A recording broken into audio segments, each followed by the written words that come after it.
সরকারি শিক্ষা ব্যবস্থা বা স্কুলগুলোকে বাঁচিয়ে তোলার জন্য এমএলএ এমপি নেতা মন্ত্রী যারাই হবেন তাদের সন্তানদের সরকারি স্কুলে পড়াশোনা বাধ্যতামূলক করা দরকার।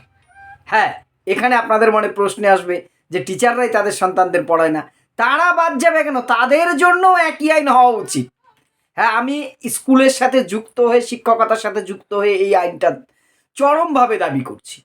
এবার আপনারা শুধু অনেকেই বলেন যে শিক্ষকরা পড়ানো, তাদের শুধু দায় দিলে হবে না, কিন্তু যারা নীতি নির্ধারণ করছে, আমার আপনার ঘরের সন্তানকে শুধুমাত্র থালা হাতে স্কুলে দাঁড় করিয়ে দিয়েছে, খাও দাও, মিড ডে মিল নাও, জুতো ছাতা খাতা নাও, পড়াশোনা বাইরে টিউশন থেকে নিয়ে নাও।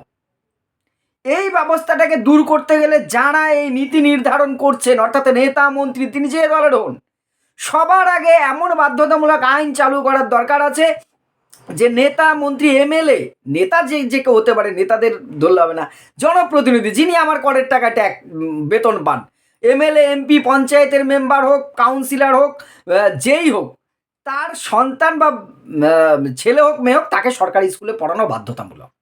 এবার অনেকে সংবিধানের এই ধারা সেই ধারা এনে বলবেন অধিকার এই সেই। আরে বাবা, দেশ যদি চায় সব হবে, মানুষ যদি আওয়াজ তোলে সব হয়। কারণ আপনারা নীতি নির্ধারণ করবেন ঠান্ডা ঘরে বসে যে সরকারি স্কুলে খাওয়া দাওয়া দাও, শাসন করা যাবে না, এই করা যাবে না, এই মোটা মোটা বই দাও যেগুলো পড়ে ছেলেমেয়েরা কিচ্ছু না বোঝে।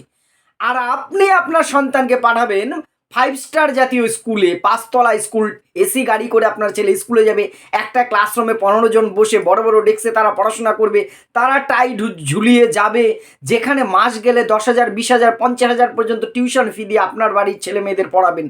আর আমাদের সাধারণ ঘরের ছেলে মেয়েগুলো শুধুমাত্র মিড ডে মিল খাবে আর মানে এদিক সেদিক করে স্কুলে গেলেও পাস, না গেলেও পাস, তারপরে আপনার পেছনে মিছিল করবে।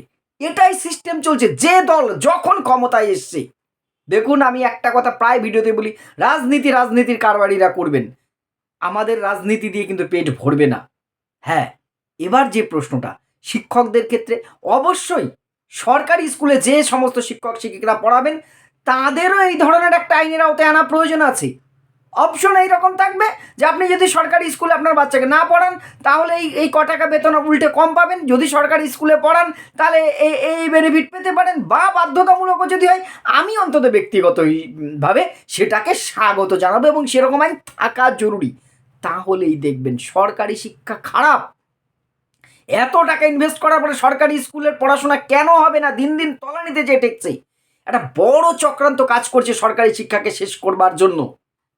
আপনি বুঝতে পারছি না, টিচারদের গাল দিচ্ছি, একে গাল দিচ্ছি, তাকে গাল দিচ্ছি, দায়িত্ব শেষ।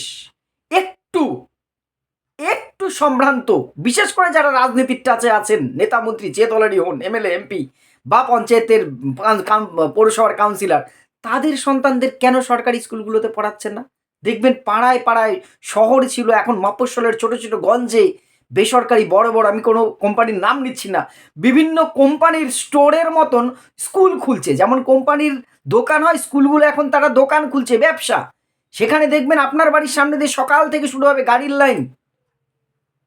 আর আমার বাড়ি, আপনার বাড়ির সন্তানটি সেই স্কুলে যাবে। মিড ডে মিলটাই মূল উদ্দেশ্য যার, আমি মিড ডে মিলের বিরুদ্ধে নই, কিন্তু স্কুলে পড়াশোনাটাকে বাদ দিয়ে শুধু খাওয়া দাওয়াটাকে যেখানে বড় করে দেখানো হয় তার বিরুদ্ধে অবশ্যই থাকবো। ছাতা খাতা জুতো সব পাবে, শিক্ষাটা বাদে। শিক্ষকের শাসন নেই, পাস ফেল নেই। কি হচ্ছে শিক্ষাটা নিয়ে ভেবে দেখেছেন কখনো? না, আমরা সেগুলো নিয়ে ভাবি না। আমরা কে ক্ষমতায় আসলো, কোন ভাতা আমি পেলাম, আমি এটা পেলাম কিনা, পেলাম আমার সন্তানটার শিক্ষাটা যে এই সমস্ত দায়িত্বে যারা আছেন তারা শেষ করে দিয়েছে কোন ফাঁকতালে, আমরা সেটা নিয়ে ভাববার সময়ই পাচ্ছি না। আমাদের মতন কিছু মানুষ হয়তো বেকার রোজ রোজ বকে যাচ্ছি, জানি না এর ফসল কি কোনোদিন পাবো কিনা, কিন্তু ভাবা প্র্যাকটিস করুন। না হলে কিন্তু একটা দিন আসবে, আপনাকে যেমন টু স্ট্যাটাস হয়ে গেছে সমাজে, এটা কিন্তু আরও হবে। সোনার দাম যেমন তরতর করে বাড়ছে, শিক্ষার দাম, সার্টিফিকেটের দাম বাড়বে। শিক্ষার দাম বাড়বে কিনা জানি না, আপনাকে কিন্তু আর এই আপনার পাড়ার স্কুলটি আজ থেকে 10-20 বছর পরে হয়তো থাকবে না। এখন কল্পনা করছেন পশ্চিমবঙ্গ অলরেডি 8,000-এর কাছাকাছি স্কুল বন্ধ হয়ে গেছে, খবরটা নিশ্চয়ই জানেন আপনারা। তখন দেখবেন আপনার ছেলেকে 5-এ পড়াতে গেলেও একটা বেসরকারি স্কুলে ভর্তি করাতে হবে হয়তো 20,000 টাকা দিয়ে। মাস গেলে 2,000-3,000 টাকা দিতে হবে। কলেজে আর ফ্রিতে থাকবে না, এই কলেজ স্কুলগুলো কিন্তু এভাবে করেছ। সেই ষড়যন্ত্রে কিন্তু শাসক বিরোধী কেন্দ্র রাজ্য কেউ কাউকে ছাড়ছে না, সবাই সবাইকে ছাপিয়ে যাওয়ার চেষ্টা করছে। শিক্ষাটা ছেলে খেলার পর্যায়ে চলে গেছে। তাই এমন একটা আইন ভারতবর্ষের মতন দেশে খুব দরকার, যেখানে পৃথিবীর সবচেয়ে বড় সংখ্যক জনগণ থাকেন, 140 কোটি ছাড়িয়ে প্রায় 150 কোটির কাছাকাছি। সেই মানুষকে ন্যূনতম শিক্ষাটা শুধু পেলে হবে না, সার্টিফিকেটের শিক্ষার কথা আমি বলছি না, কোয়ালিটি এডুকেশনটা খুব দরকার, গুণগত শিক্ষাটা খুব দরকার।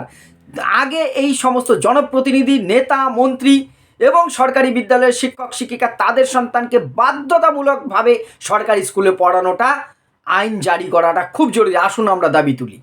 আমি কিন্তু একটা স্কুলের শিক্ষককেও বারবার বলছি, আমি এই আইন চাই, শিক্ষকদের সন্তানরাও যাতে সরকারি বিদ্যালয়ে পড়ে। সবাইকে যদি এই জায়গাটা করা যায় না, দেখবেন তখন যে নেতা মন্ত্রীরা আজকে বেসরকারিকরণ যাতে হয় তার জন্য আইন করছে, তারাই তখন চাইবে যে না, সরকারি স্কুলটা ভালো হয়, যেন এখানে যেন পড়াশোনা হয়, এখানে খালি মিড ডে মিল খেলে হবে না, ওই শাসন টাসন ফিরিয়ে আনতে হবে, এখানেও ভার্চুয়াল ক্লাসরুম করতে হবে, এই করতে হবে, সেই করতে হবে।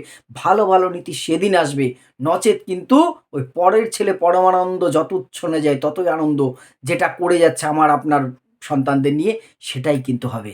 কি চান আপনি ভবিষ্যৎটা, সেটা কিন্তু আপনার হাতেই। আসুন আমরা সবাই আওয়াজ তুলি, একটা উন্নত শিক্ষাই পারে একটা উন্নত জাতি গড়তে। সবাই মিলে আমরা আসুন সেই অঙ্গীকার করি। আপনাদের মতামত অবশ্যই কমেন্ট বক্সে জানাবেন। ধন্যবাদ।